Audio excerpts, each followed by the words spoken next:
Every Friday on the Happy Families podcast, it's kind of show and tell. It's I'll Do Better Tomorrow, where Kylie and I review the week that was, talk about what's working, what's not, what insights we're having to help your family to be happier because, fingers crossed, we're trying so hard to make our family happier. Got a handful of news items, a quick recap of some Mother's Day success, and a brand new fascination, a brand new addiction, a brand new compulsion that has reared itself in our home, why it's bringing our family together, that and more right after this. Hello, this is the Happy Families podcast Friday edition. Quick happy birthday to my mum, May 15. My mum turns, can I say how old she is, or is that, it's impolite, isn't it? Totally. Okay, I won't say how old she is. 21. She's 21. 21 for the 59th time. Did I get the maths right? Hang on. No. 49th time. I don't know. I can't do the maths. Happy 70th, Mum. The cat's out of the bag. I've said it. I'm not supposed to say that. Hey, Kylie, I know that you want to share a story to kick off the pod, but just a couple of housekeeping items before we get into that.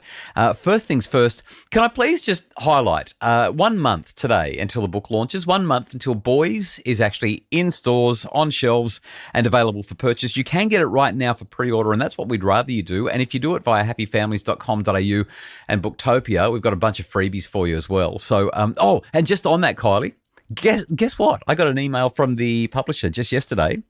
Mary, my publisher at ABC Books, said that the amount of interest in this book, the amount of stores that are saying we need extras for our shelves, the amount of pre-orders that are coming through are so significant that they've already had to go for a reprint, and we're still in pre-order stage. The book's not even out yet. So if you haven't gotten onto it, Boys, Building Strong Young Men from the Inside Out by me, yours truly, Justin Coulson. Grab it now online, booktopia.com. They've got $10 off. You can get it for $27 instead of $37. It will make your family happier if you're raising tween or teen boys. One other housekeeping thing, Kylie, got an email from Leanne O'Brien who said, "Hi, Justin and Kylie, just wanted to share the Mother's Day card my 10-year-old son, Oliver, made for me for Mother's Day of my favourite things. He included my phone with the Happy Families podcast." As we often have it playing in the car. Thanks for the show. Good information and relatable. Looking forward to reading your book on Boys. So, Leanne, happy Mother's Day. And so good that your son he's drawn you with a picture of a phone. Not sure if that's great. I was about to say, I was wondering where that was going. But Happy Families podcast is on the phone, so I think it's excusable. We'll allow it. Very, very nice. I think that's everything housekeeping-wise, hun. You wanted to talk about some stuff. You wanted to top the pod. So the other day, our eldest daughter called me, and I apologise. I'd missed her call earlier in the day. Usually when she is driving our grandbaby to kindy, they'll give me a quick call to let me know that they're on their way. Yeah.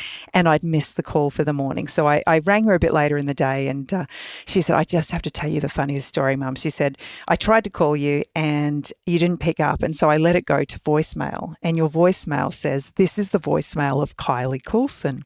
And Indy looks at her and she says, "Mummy, did you just try to call Kylie Coulson?" And Chanel said, yeah. She said, "Huh." And she said, "But she's not there and we can't talk to her." And she said, "Can we sing the Kylie Coulson song?" So they drove into kindy with Kylie Coulson screaming from the car stereo. And if you're new to the pod and you missed it, a couple of months ago, Kylie was joking around and told JR, our brilliant producer, that she needed a theme song. And this is what we ended up with. She's Kylie Coulson, turning chaos into grace, building happy little worlds in this one big busy place. And my number one fan is my 2-year-old grandbaby, Indy, who loves singing at the top of her voice. So I just need to throw this in. She's our 2-year-old granddaughter, not just yours. She loves me more though. Did you see her the other day when I walked into the house after being away for 4 or 5 days? I'd been travelling and I called out her name when I walked into the house, and she just... her whole face lit up and she sprinted down the corridor into my arms, gave me like a 10-minute hug, didn't want to let go of me. It was amazing. Well, I can top that. I can top that because I'm wearing the purple nail polish on my fingernails that she painted when I went to see her at kindy for Mother's Day. Yeah, I'm not letting her paint my fingernails. She had no idea I was coming. She heard Chanel's voice, but when she looked up, she saw me and she literally kind of slowly walked to her mum. She was in a bit of a daze, grabbed her by the legs, gave her a hug while she just did not take her eyes off me at all.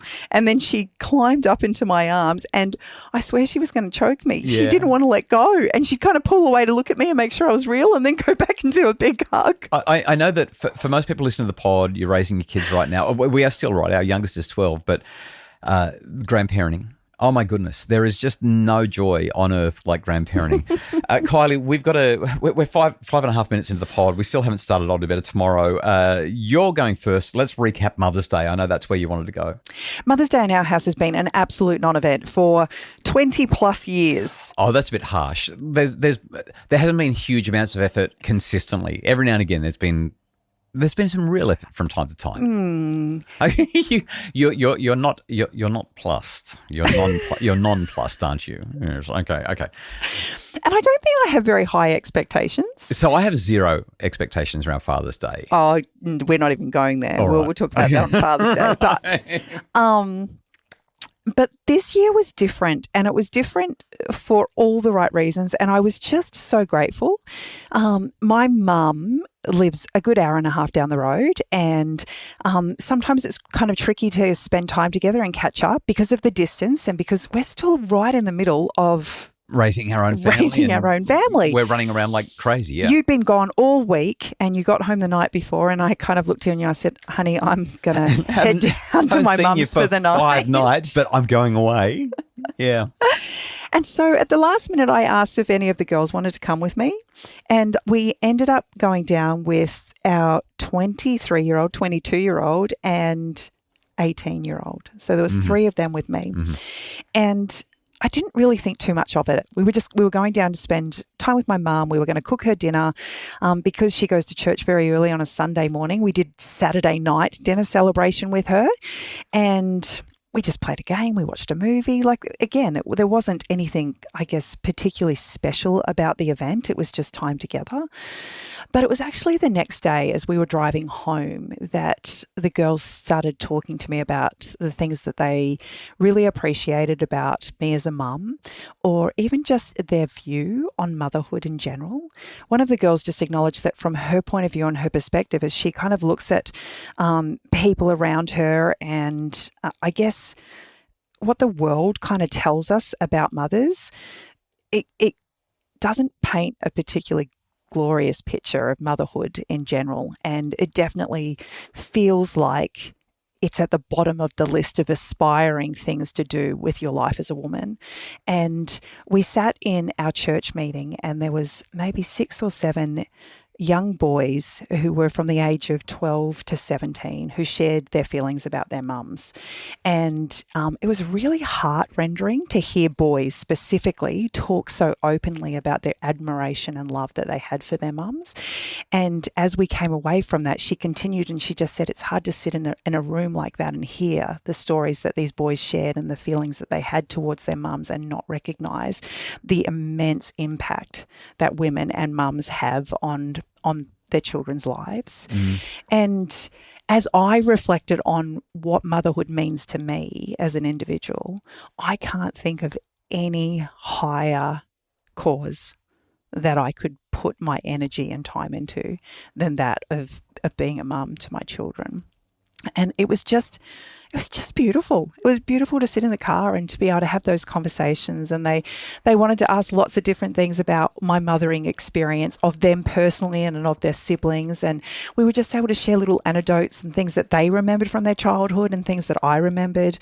They might have wanted to know how they were conceived, all of those kinds of when, where, you know. Are you serious? There was a few questions around that. You can pick the child who might have asked that question. We wouldn't be able to answer those questions. I said I wouldn't have a clue. Yeah, I'm not going to go into any more detail, but but it was just delightful. And so it had nothing to do with what was wrapped up in a bow and everything to do with just time and space to reflect and just relish time together. And I loved every minute of it. The take-home message, motherhood is impactful. It has tremendous value. Anything else? Time with the kids, spending time in the car, side by side, having conversations, matters?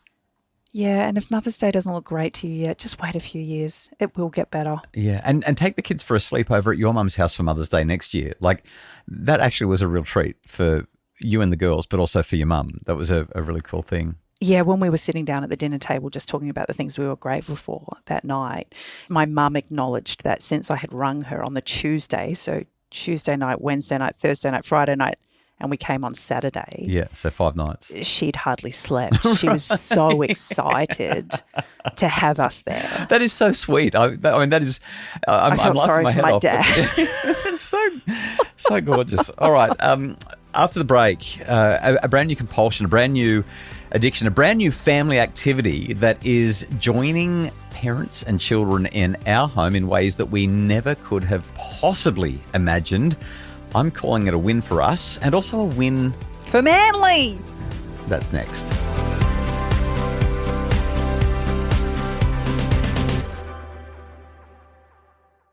We're back. This is the Happy Families podcast. You took me by surprise when you shouted out for Manly, and you've kind of given it the game away a little bit here.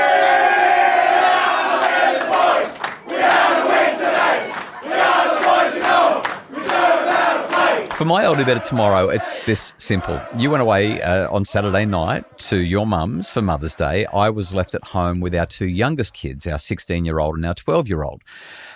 So I'm going to name drop. It's a necessary part of the story, so please forgive the vanity associated with this. My sister's husband, our brother-in-law, has recently been appointed as the brand new coach of a very, very famous NRL rugby league team in Sydney, the Manly Sea Eagles.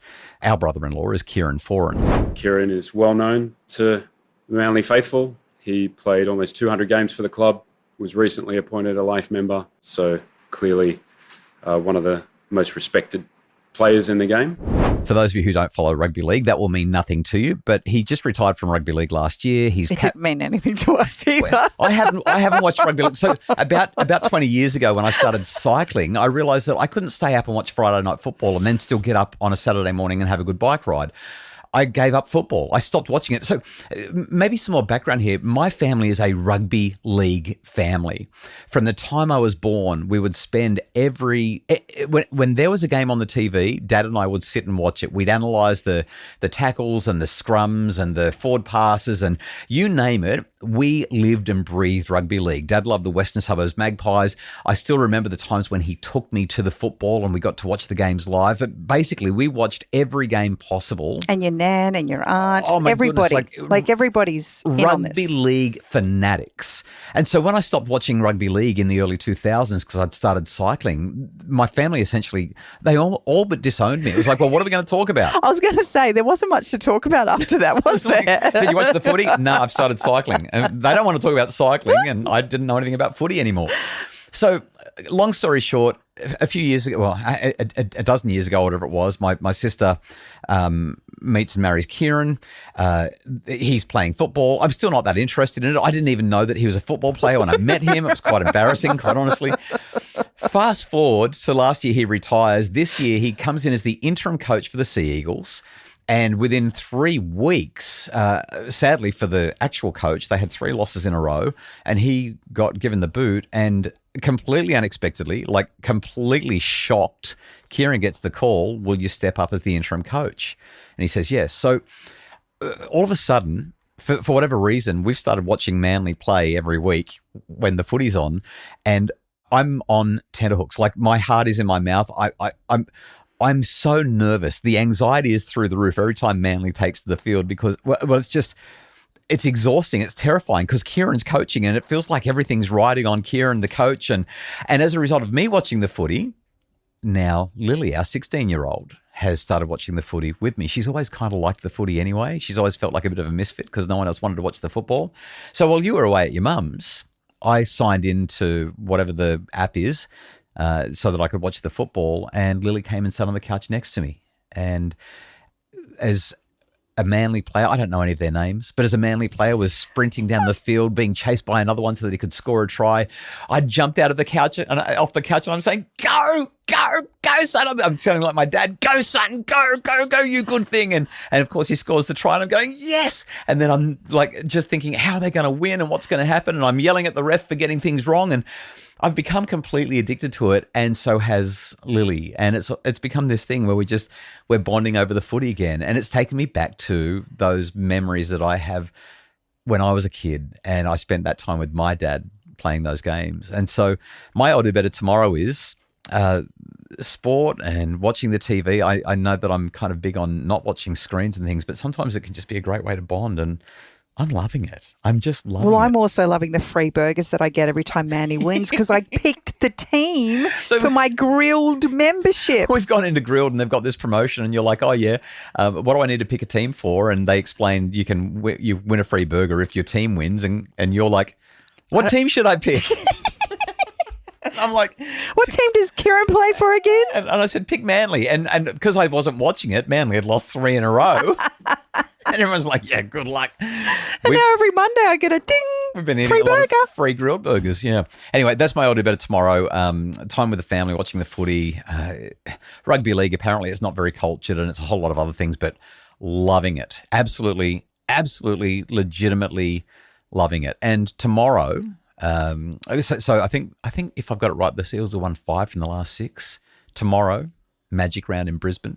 We're going to go to Suncorp Stadium and watch them play the Wests Tigers and hopefully bag another win and get another burger for you for Monday. Hey, that's it for our I'll Do Better Tomorrow. Thanks so much for listening. We hope that you enjoy our Friday ramblings as we reflect on what's working and what's not in our family, and maybe a little bit of inspo for you as you try to make your family happier. Have a wonderful, wonderful weekend. Enjoy watching the footy. Go to the Sea Eagles, and we'll be back on Monday with more on the Happy Families podcast, which is produced by Justin Rulon from Bridge Media. Mim Hammonds provides our admin and other support. Another quick reminder, Boys, Building Strong Young Men from the Inside Out. It launches in a month. The book will be on shelves in a month, but you can get your copy right now by going to booktopia.com.au or Amazon or wherever else you go to get books on pre-order. You can grab a copy. Oh, you can also pre-order it as an audio book. It will be available as audio. Just go into your audio app and select it so that it will download once the book launches on the 16th of June. Okay, we're out of here. Have a great weekend, and we'll speak to you again on Monday.